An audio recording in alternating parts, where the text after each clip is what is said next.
How do you know when your rabbit's sick? How do I know when my rabbit's sick? Yeah, how do you know when your rabbit's sick? How do you know? Well, I'll tell you if you tell me. Okay, you tell me first. Okay, I'll tell you first. Well, when my rabbits are sick, one of two things happens. Either they're sitting in a different position from what they usually sit in, or they're doing something different with respect to eating. For example, some rabbits will stop eating altogether. Other rabbits, and this is a key thing to notice, other rabbits will change patterns of eating. For example, if a rabbit is usually a good hay eater and suddenly he stops eating hay and he'll only eat lettuce or something like that.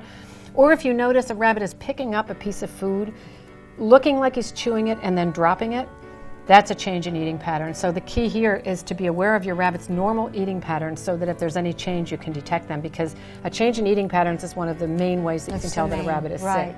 And then postures. You've seen Dusty sit in different postures. That's usually when I know it's gas. And how do you know that? What happens? Because she's she's pressing her belly on the floor, trying to work the bubble out. Or yeah, that's what they do. It's called belly pressing. And they keep changing their position. That's exactly right. Almost looks like they're restlessness. That's right. And they'll keep pushing their belly against the floor, almost like they're trying to massage their belly into the floor. So that's another way you can tell if your rabbit is sick. And then the final way you can tell if your rabbit is sick, if you even suspect something, is to learn to take your rabbit's temperature. And we have a Howcast video about how to take your rabbit's temperature, so you might want to take a look at that. Once you learn how to take your rabbit's temperature, you'll be able to detect drops in body temperature, which are the most frequent way of knowing that a rabbit's on a downhill slide. Very important to be able to do at home, we think. But that's the main thing, because they can't tell you. You just... I don't know, that's what's so nice about spending so much time with your rabbit. You just get so familiar with each other. Get to know what's normal. You get to know what's normal. Exactly. Yeah, and they're not like dogs and cats. And the poop, you said that you can tell with their poop, too. You can tell with their poop, too, but they're not like dogs and cats in that they have no voices. So if there's something wrong, they can't whimper.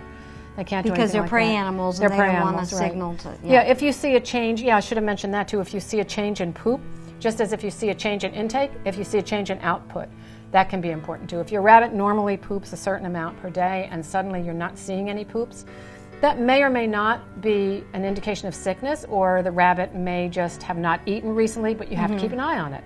You should know your rabbit's normal patterns so that if there's a change in the normal pattern, you can pick it up quickly and do something about it. Unlike dogs and cats, you don't have the kind of waiting time that you do with those species. For example, if a dog doesn't eat one morning, and the wife says to the husband, "Hey, honey, he didn't eat his breakfast." And the husband says, "Oh, we should keep an eye on him." You can keep an eye on him until the next day. And if he still doesn't eat his breakfast the next day, then the wife might say, "We got to call that vet." Right. And they might take their dog in later that day or the next day, and there won't be any long-term harm there. With a rabbit, if a rabbit doesn't eat for 12 hours or longer, the red flag. You should be paying really close attention. A rabbit's gut has to be constantly moving for the rabbit to stay healthy. If the gut stops moving, something's wrong, and you need to get veterinary And usually attention. after 3 or 4 days, that's it. Yep. It's it. Yep. It's on its way out. Yep. So stay alert. We need more alerts.